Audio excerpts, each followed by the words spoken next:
మా legend tigers Naresh గురించి, శ్రీను మహా గురించి, దినేష్ మహా గురించి, వీరేష్ మహా గురించి, రమేష్ మహా గురించి అందరికీ కూడా కోటి కోటి ధన్యవాదాలు.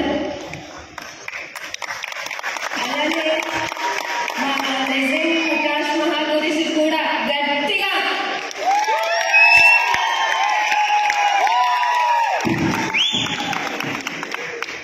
ఒకవేళ నేను ఫస్ట్లోనే చెప్పినాను, ఒకవేళ నేను ఏమైనా మిస్టేక్ మాట్లాడితే ఒకవేళ మీకు ఏమైనా అర్థం అవ్వకపోతే సారీ. అయితే మా లైఫ్ స్టైల్ ఫస్ట్లో ఓకే, మీకు ఆల్రెడీ నా టెస్ట్ని చూశారు కాబట్టి అందులో ఓకే బాగానే ఉంది. మేము ఇది ప్లాన్ వినేటప్పుడు నాకైతే అసలు ఇష్టం లేదు, ఎందుకంటే డబ్బులతో పని కాబట్టి డబ్బులు కట్టాలి కదా. అందుకైతే నేనైతే ఫస్ట్ నేను వద్దనే చెప్పాను. అలాగా ఈయనైతే ఒక 3 months కలా ఓకే అన్నా, నేనైతే అప్పటికి కూడా ఒప్పుకోలేదు. అయినా సరే నాకు తెలియకుండా వాళ్ళు పిలవడం కట్టడం అంతా జరిగింది. ఫస్ట్లో అయితే నేను చాలా ఇతనికి సపోర్ట్ అయితే నేను చేయలేకపోయాను, సారీ. అయితే తర్వాత ఒక మేము డీడీ కట్టే కూడా ఒక 4 months 5 months వరకు కూడా మేము అసలు దీని జోలికి వెళ్ళలేదు మేము. ఎందుకంటే మాకేం తెలియదు, వెళ్ళాలి చేయాలి అని అంటే నా ప్రోగ్రామ్స్ అదిగా ఉంటాయి కదా, కాబట్టి వాటి కోసమని వెళ్ళడం జరగలేదు. అయితే ఎప్పటికప్పుడు మాకు గుర్తు చేస్తూ మన రమేష్ బాబు గురించి, దినేష్ గురించి వీళ్ళందరూ మాకు వస్తా ఏంటి రమేష్ గారు ఏంటి అని అలా గుర్తు చేస్తూ ఉండేవారు.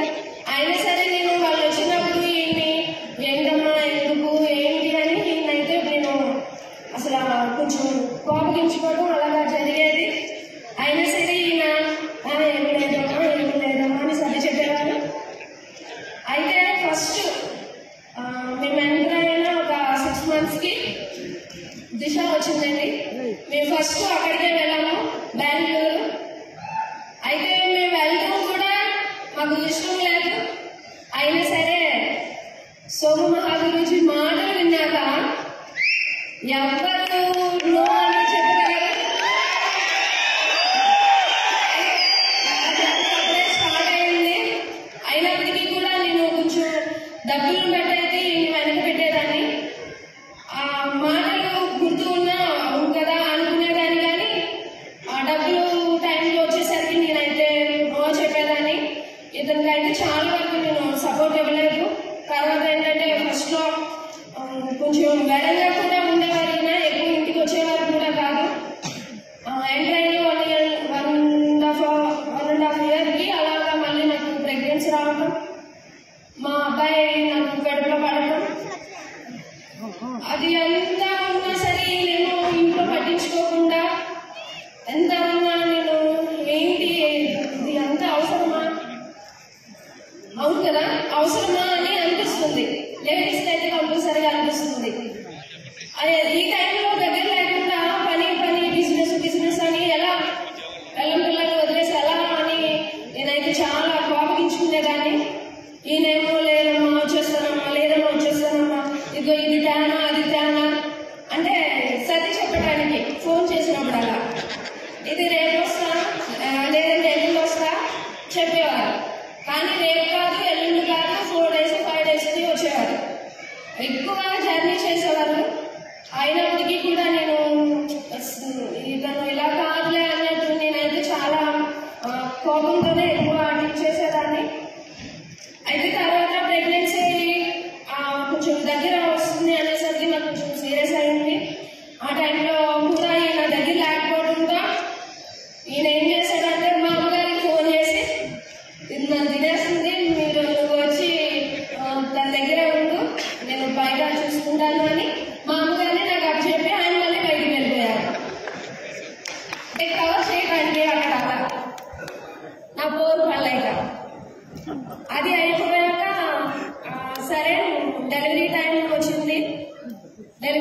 సిజరీన్ అన్నారు. మళ్ళీ దానికి అమ్మ ఎలా అంటున్నారంటే, అమ్మో అవునా, నేను ఇలా అన్నాను అలా అన్నాను, వాళ్ళకి మాట ఇచ్చాను వీళ్ళకి మాట ఇచ్చాను అవునా అని.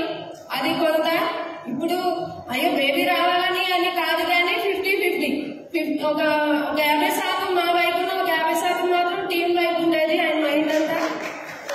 తర్వాత అది అయిపోయాక కూడా ఇంకా ఆ బేబీ కూడా బయటికి రావడం అంతా అయిపోయింది. ఇంకా తర్వాత అబ్బాయి అనేసరికి ఇంకా ఆయన సంతోషానికి అవధులు లేవు. అప్పుడైతే నన్ను విడిచిపెట్టలేదు. ఆ 4 days కూడా నాతోనే ఉన్నారు. ఇంకా ఫోన్లు వచ్చినా సరే పెద్ద అది పక్కన పెట్టారు. ఆ 4 days అప్పుడు హ్యాపీగా ఉన్న 4 days. అయితే ఈ లోపు మళ్ళీ నాకు చిన్నది కాదు పెద్దగానే బేబీకి కానులు అన్నారని హాస్పిటల్లో పెడితే ఆ హాస్పిటల్లో మళ్ళీ నేను బాత్రూంలో పడిపోయాను. పడిపోయినప్పుడు నాకు కుడికాలు మళ్ళీ ఫ్రాక్చర్ అయింది. ఫ్రాక్చర్ అయినప్పుడు ఇంకా ఈయన మరి ఏమనుకున్నారో ఏమో, అయితే అది కూడా నాకు మంచిగా అనుకున్నాను నేను. ఎందుకంటే మీకు ఆ లేడీస్కి అర్థమై ఉంటుంది, ఆయన నాతోనే ఉన్నాడు 2 months. అది కూడా నాకు హ్యాపీ అనిపించింది. కాలు ఫ్రాక్చర్ అయిందన్న బాధ కన్నా ఈయన నాతో ఉన్నాడని ఏంటంటే కాంటాక్ట్ లో ఉన్నాం. మార్నింగ్ వెళ్ళి ఈవినింగ్ రావడం అలా జరిగింది. ఆ 2 months నాతో ఉండడం చాలా హ్యాపీ అనిపించింది. తర్వాత జర్నీ కూడా చాలా బాగుంది. నాకు కొంచెం ఓకే అనిపించింది బిజినెస్ లో. తర్వాత కూడా ఏమైందంటే నేను కొంచెం అది చిన్న బాబు కదా, నేను కొంచెం ఫోర్స్ చేయడం ఇంకా కొంచెం